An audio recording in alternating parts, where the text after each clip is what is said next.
Hello, Creekside. Hello from one person who's on the crazy COVID roller coaster to other people that are on the crazy COVID roller coaster. Who would have thought that life would be like this, would look like this? I'm so proud of all of us for how we've adapted, for how we've been working, for how we've been growing, for how we've been getting through. But sometimes it's just, we're just thrown around, we're just doing the best that we can, and sometimes it feels like we're fine, and other times it feels like we're not fine at all. And so for me this week, having a rougher time of it in a sense, the passage that we're going to look at in Philippians was just such a gift from the Lord. As I've been studying this and contemplating it, I don't feel like I understand it totally, but it has been such a gift to renew my mind, to have these words in my heart, in my mind, to be contemplating them. And I'm excited to look at them with you. So here's what it is. Philippians 4, and we get just two verses, verses 8 and 9. And they say this: "Finally, brothers, whatever is true, whatever is honorable, whatever is just, whatever is pure, whatever is lovely, whatever is commendable, if there is any excellence, if there is anything worthy of praise, think about these things. What you have learned and received and heard and seen in me, practice these things, and the God of peace will be with you." I needed these words so much this week because, just my mind is everywhere. There's an election coming up that is going to be more contentious probably than the already insanely contentious one that we had last time. There's all these opinions about what's the virus going to do and who knows what about it, and who are the right voices to listen to, and what are the right ways to respond to it. And we are just so divided, and we're just so at each other. And I'm no better than anyone else in this. I just get so caught up, and I try to be respectful, but my heart is just lunging for all these things. Early in this whole pandemic, I deleted Twitter from my phone for a time, and it was so good for me. And I feel like I'm back there again of I probably need to do that again, because every opinion, every voice, it just comes at us, and it makes us feel like you have to do this. If you're not doing it this way, if you're not seeing it this way, if you're not voting for this person, if you're not voting in that way, if you're not voting for this issue, if you're not speaking out on this or that thing, everything that comes at us just makes me feel constantly so inadequate or so tossed around. My mind and what I'm told I should be thinking about, what I should be doing, is just thrown all over the place. And I don't know what it's like for you, but I imagine it's similar. I looked back this week. There's this book I had to read in college called Amusing Ourselves to Death by Neil Postman. And he was like an interesting figure, kind of an anti-tech guy, but he just talks about how he has this book called How to Watch TV News. And he talks about, this is his advice at the end of the book: we should reduce by 1/3 the number of opinions that we feel obligated to have. And I was just thinking about that and looking back at that again, and I thought, man, that is pretty profound, good advice. Reduce by 1/3 the number of opinions that you feel obligated to have, because I just feel like that's how our society is right now. We have to know about everything. We have to weigh in on everything. We have to have an opinion about it. We have to be informed. And I'm just so thankful for this passage, because it's bringing us back to some very simple things. And Paul's telling us two things in this passage. In verse 8, he says, think about these things. In verse 9, he says, practice these things. So some things to think about, some things to put into practice. And they're just so helpful. They're so profound. So here's what he tells us to do. Whatever is true, think about this. Whatever is true. Man, I feel like I need that so much, because in this whole doomsday scenario that we have, whether it's a pandemic, whether it's the government, whether it's like whatever is happening, whatever is coming, whatever we're meant to be afraid of right now and worried about, it's so easy to go down a slope where we're so worried about the outcomes. We're worried how we're going to feel at the end of it. We're worried what the calendar date is going to be at the end of it. We're worried about how we're going to hold up, what's going to be left in our economy, in our churches, and anything. But Paul calls us to think about what is true. What are the things that are true? What are the things that are in accordance with truth? Not what scenarios can we play out in our minds and look at where might we be if this happens. Some of us are so good at anticipating all of the worst eventualities of all these different things, all these hyped up scenarios that we might see. And Paul just calls us back to say, hey, just think about the things that are true. Think about those things. Don't get caught up in the snares. Don't get caught up in the conspiracy theories.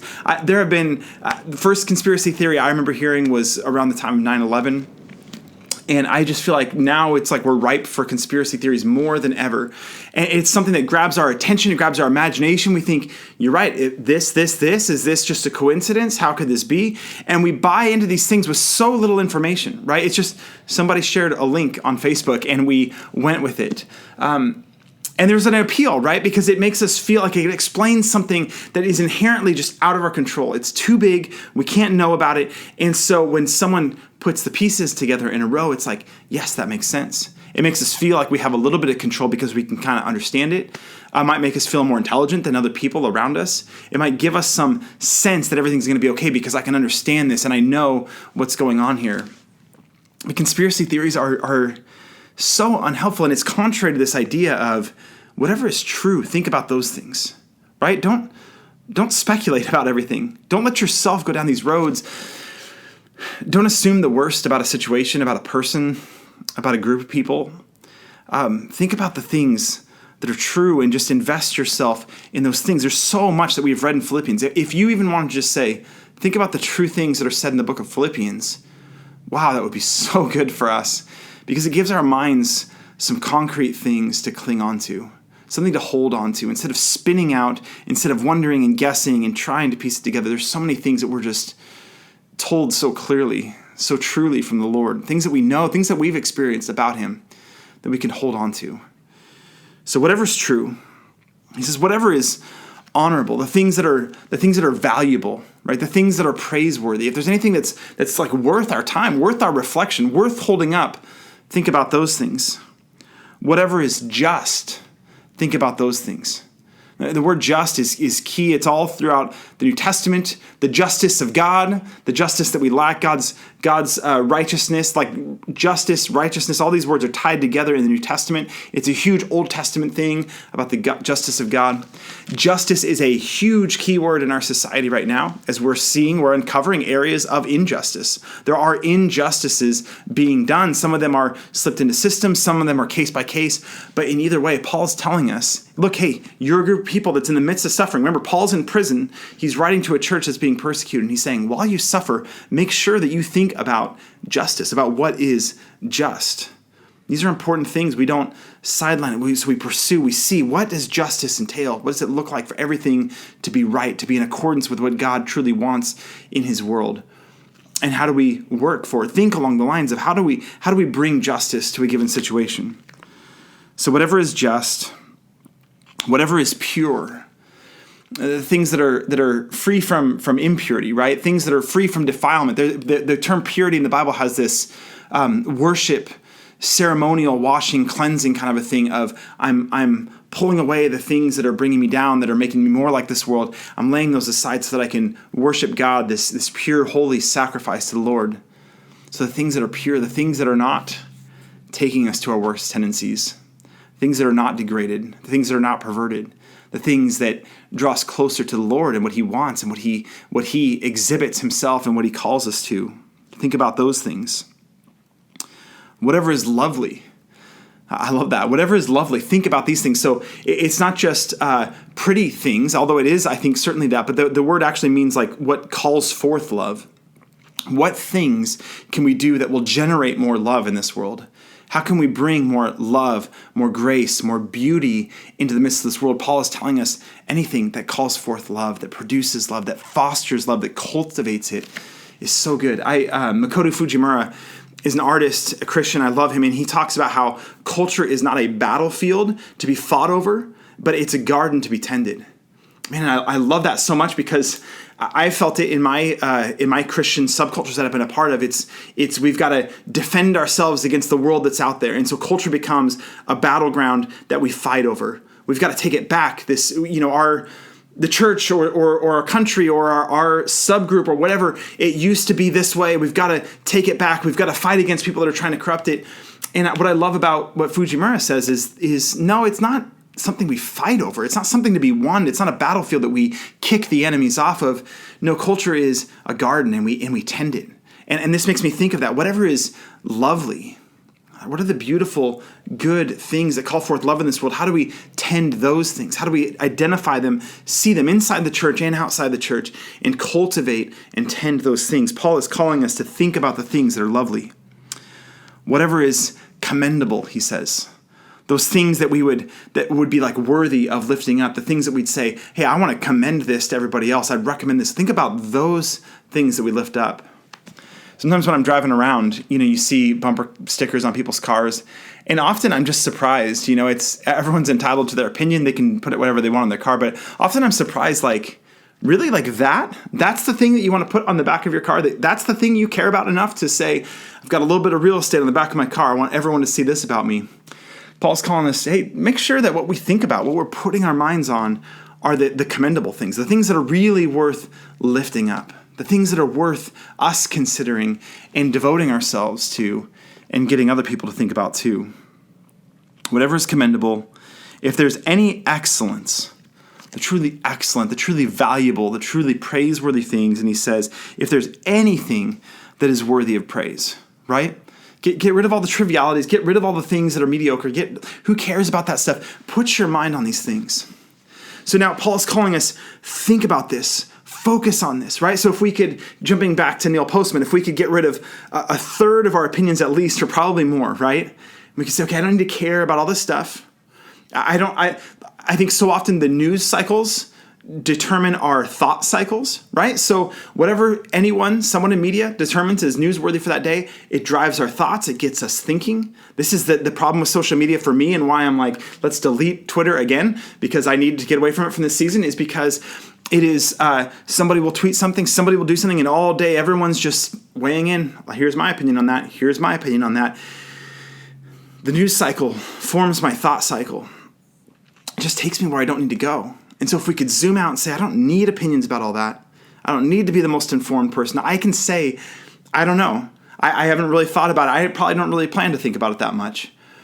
And if we can say, okay, what are the things that are true, that are lovely, that are just, that are commendable, that are praiseworthy, and how can I focus my mind on that? And see, even as I'm saying that, even as I'm reading it, it's less a sermon point that I feel compelled that I need to preach to everybody else.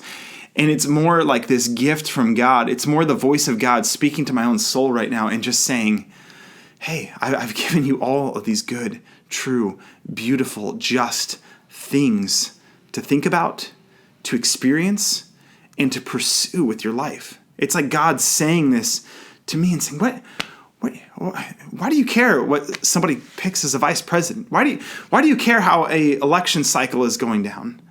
Why do you care, who's recommending what with regard to whatever? Stop caring about all those things. Stop letting it dictate everything that you think about and what drives you. Stop letting it dictate your mood and whether this is a good day or a bad day.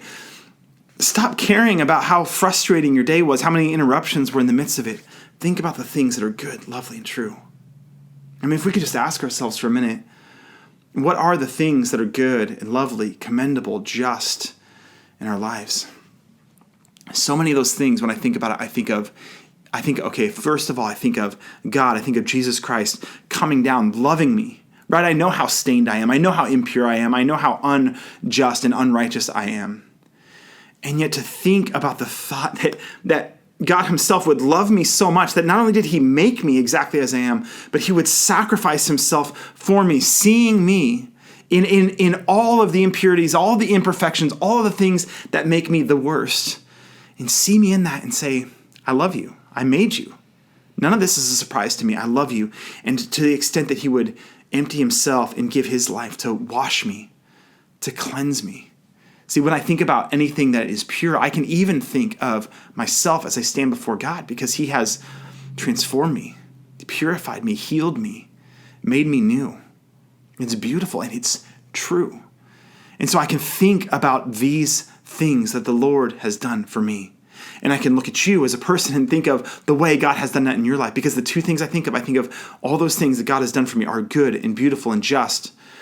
But I can also look at the people around me and I can think of specific faces as, what things are true, what things are lovely, what things are commendable. I think of the times I've experienced with people that I love. that have sacrificed for me, that have taken time to express their care and concern for me, that have literally cried with me, that have laughed with me, that have worked side by side, shoulder to shoulder with me. These things are good and they're worth reflecting on. And so what am I doing? Spending all my time, all my energy, focusing, stressed out about things that are so far out of my control that I can maybe do a little bit with. And I want to be socially responsible. I want to pursue justice any way that I can. But I want my mind to be focused on what is God's version of that. Like, what does God tell me is just? Who specifically can I fight for? Rather than posting things into social media oblivion, who can I work with? Who can I work for? Who can I love? Who can I talk to? Who can I care about? Who can I pray with? Who can I learn from? I think this is the call that we have. See, I think, our minds are so shaped by everything in this cultural moment. I think of the parables, the stories that Jesus told, and New Testament scholars will say that the parables, the miracles of Jesus, they kind of function like a window on another world. And I love this thought because it's like, here's Jesus, okay? And he's standing here and there's a woman that has this internal bleeding and she comes up and she just touches the hem of Jesus' robes and she's healed, right? She's cleansed. She feels worthless. She's been considered unclean. She's been an outcast from her society. She touches Jesus. She's healed. And right there in this miraculous act where Jesus heals somebody, it's like Jesus is opening up right there in thin air, in the middle of everything, in this old, broken, awful world. He just opens this window and you get to see this woman in terms of the kingdom of God, right? It's like seeing a little window of reality as it was actually meant to be. Here's a woman that was discarded and hurt and broken and unclean, and now she's healed, she's whole, she's seen, she's cared about. Jesus, his miracles give us this window onto the world that ought to be. His parables give us that too, as he tells a story of a prodigal son that leaves and then realizes his need and comes back begging for forgiveness and receives all of this grace and welcoming and is seated once again at the table. Jesus tells this story and it's like right there in midair, a window is open onto the world as it was meant to be. And even now, man, as things are more broken than I think they've been in my lifetime, both in terms of our physical well-being, our health, our mental health, our society in terms of politics, so ugly and divided. Within the church, I think our opinions and our words and our actions towards each other often are just so ugly right now. And in the midst of that, we can say, okay, I'm going to step back from that and I'm going to think in terms of the kingdom of God. I'm going to think in terms of what is lovely and good and true and see a window cut out into the middle of this world that is still so broken and is likely to be for some time. It's going to ramp up over the next few months. It's so broken, but we can cut this window into the midst of it and see, oh, that is how it's supposed to be. Me not caring if I agree politically with my neighbor, but just caring about them, being with them, laughing together, doing something side by side. Us having totally different opinions about what COVID is all about and what's the right response to us, saying, we don't care. We disagree. Sure. We don't care. We're working towards the kingdom of God. We're going to love and care for each other. We're going to serve and bless each other. We're going to pray for each other. These are the kinds of things that I think following Jesus helps us to see another way of being in the midst of this world. And so Paul is telling us, okay, pursue something better. And whatever is this, focus on that. And actually, I love the fact he actually says whatever is true, whatever is lovely. Sometimes shifting the emphasis helps us because I grew up in a subculture where the things that, so it was like this, it was the things that come out of the church, think about those things, right? So movies in general are suspect, but if a Christian makes a movie, think about that thing. Music in general is harmful to your soul, unless it's like oldies. That's kind of how we functioned. But if a Christian makes music, then think about those things. What Paul's saying is, whatever is true, think about that thing, right? Whatever is lovely or beautiful, think about those things. The term whatever, it means as many things as are lovely, as many things as are true, think about those things. And what I like about that, maybe it's a really minor, silly point, but what I like about it is it just opens the doors and it brings me this immense freedom to say, when I look at the world, I don't have to view it as this ugly cesspool.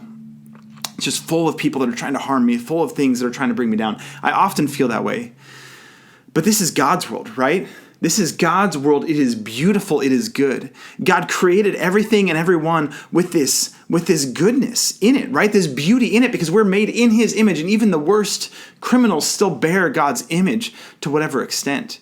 Like that is still a true thing, and we suppress the image, but it is there fighting to get out. And so everywhere we look around us, there is beauty because God made the world beautiful. That shouldn't surprise us. Everywhere around us, there is goodness, and it's there if we see it. It's there if we look for it. And so I love this reminder of it's not just whatever's true, whatever's lovely, whatever's good as we're looking at the Bible and we're reading these words, but it's also as we go through our day and we look around. It's easy to see when you're in nature and just say, man, whatever is lovely, I'm going to think about that. Man, God, you are a great designer.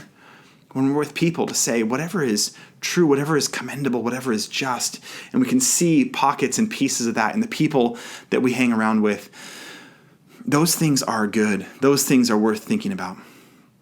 So Paul says, set your mind on these things. Think about these things. It's like we need a new Christian imagination. The ability to cut those windows into reality and see the world as God intended. I think that's what it means to see God's kingdom. In the Lord's Prayer, Matthew 6, we're taught to pray, Lord, your kingdom come, your will be done on earth as it is in heaven. I think that's what it means. What does this kingdom come means? It means God's will is done in heaven perfectly, but the kingdom coming is God's will being done on earth in the same way that it is in heaven.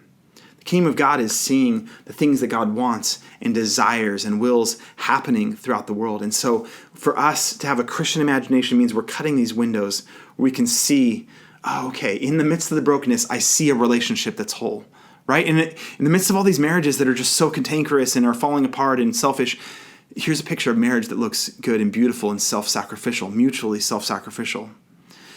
In the midst of politics and rancor and Facebook posts that are just ugly and awful and it's like human beings can fashion anything into a weapon right now. In the midst of that, we cut a window on the world that shows, okay, no, that's what it looks like to care for somebody, to love somebody, to value somebody, even if we totally disagree.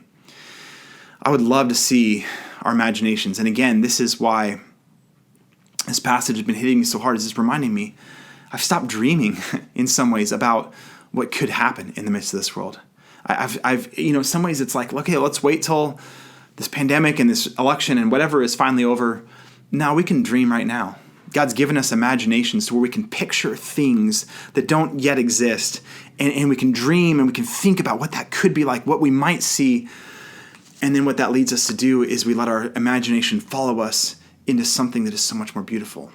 And see, here's what Paul says in verse 8. Think about these things. Then in verse 9, he's telling us, practice these things, which you've learned, received, heard, and seen in me. Practice these things. And so Paul was with the Philippians for a short amount of time. And he's just saying, look, I was with you. And Paul never claims to be perfect, but he's just saying, you saw what it looked like. I was pursuing the kingdom of God. I was talking to you about the things that mattered. I talked to you about the things that were beautiful, the things that were pure, the things that were just. And so he's saying, look, I was with you. You saw me doing this. It wasn't just my words. It wasn't just preaching. Preaching has never been the thing. It's you saw my life. You witnessed it. You learned it from me. You heard it from me. You saw it in me. You received it from me. And so practice those things. So think about all that's good and true, but also practice it. And I gave you an example with my life of what that looked like. To me, it's another reminder of how important it is that we link our lives together. It will never come just from sermons. It will never come from what we're able to program together in a service. It always will come from what happens as our lives overlap. And we can see what is good and beautiful and pure to think about.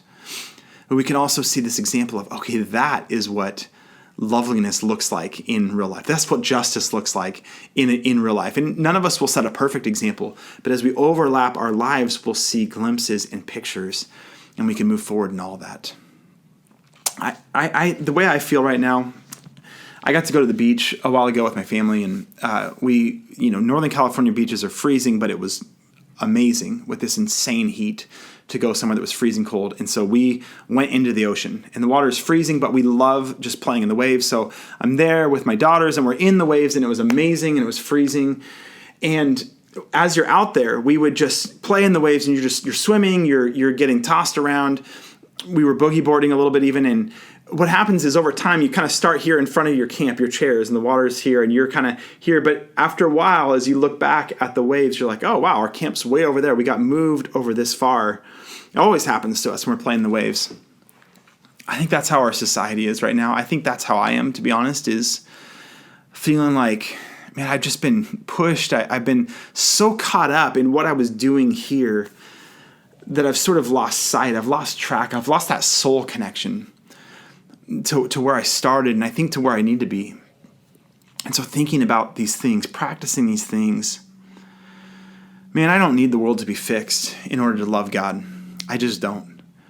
Paul's writing from prison to people that are suffering because they're Christians. And he's telling them things like Jackson shared with us last week about rejoice in the Lord always. Don't be anxious about anything, but instead pray, and the peace of God will guard your hearts and your minds.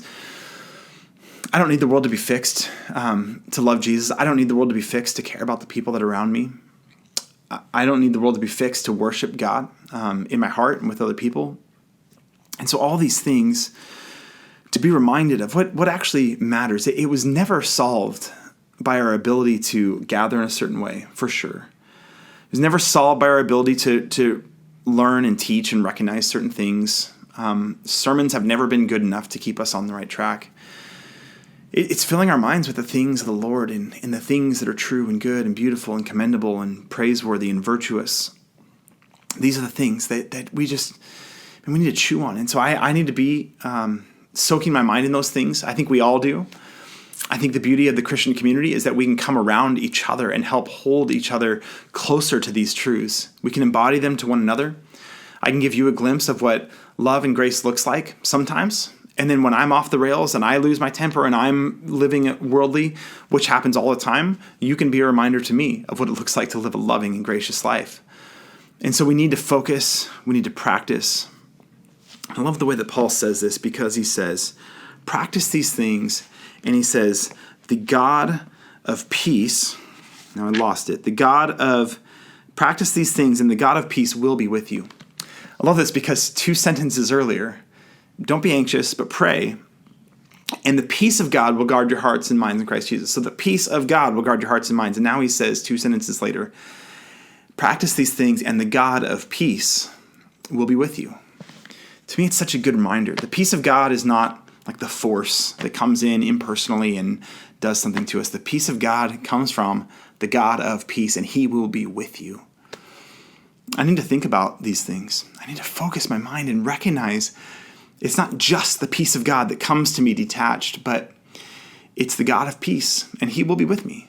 And he'll be with all of us. He is with us. He has been every step of this way. That's what's so frustrating about the drift we've done as we've been out in the waves and whatever. What's filling our minds, all the opinions we have and everything. What's frustrating about all that is the God of peace has been right here with us the entire time. And I know I've lost it. And I'm sure that many of you have too. And this is a good call for all of us to say, man, he's here. Take a deep breath. Let go of the stress. Let go of the strife. Let go of everything we're trying to accomplish. And just say, okay, the God of peace is with me. I'm going to focus on the things that are true and good. And as we lean into him, I just know. God's not going to be looking at the end of COVID and saying, look at all that you accomplished during that time. I think he's going to be looking at us and just saying, either, boy, you grew so much closer to me during that time, which is exactly what I wanted, or, well, we lost some time there. Let's get going now that this is over. Let's lean into that and focus our minds. So if you're with people this morning, I'm so thrilled for you, and take that opportunity to just lean into this together. And if you're by yourself as you're watching this, that's great. Just take some time before the Lord and try to let go of those things, the opinions, the pressures, and just be with the Lord right now. The God of peace is with you in the midst of all of it. I love you guys. Can't wait to see you all. Lord, bless you and keep you. Make his face shine upon